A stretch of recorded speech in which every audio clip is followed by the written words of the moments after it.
Vaikai, niekada nebėkit nuo mamos ir tėčio, nes gali kažkas pavogti svetimi žmonės. Reikia taip. Reikia gintis tada, taip? Reikia gintis, kai prie jūsų ateina svetimi žmonės, taip? Svetimi. Ir nebėgiot nuo mamos, nuo tėčio, taip? Taip. Ypač prekybos centruose, aikštelėse kažkur nepabėgti, taip? Reikia užrakinti duris. Va, kai žiūrėk.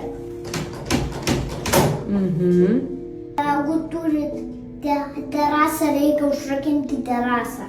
Ir viskas, ir dar langus visus reikia užrakinti. Ir kas dar turi garažus, užrakinti garažo duris. Ir tada kas bus, jeigu tai viską laikysi saugiai? Ir neateis niekas pas mus į namus.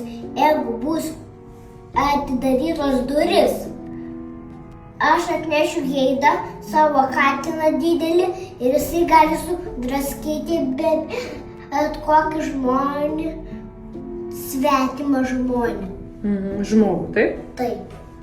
Viskas aišku. Ar aišku jums, vaikai, kaip reikia saugoti save nuo svetimų žmonių?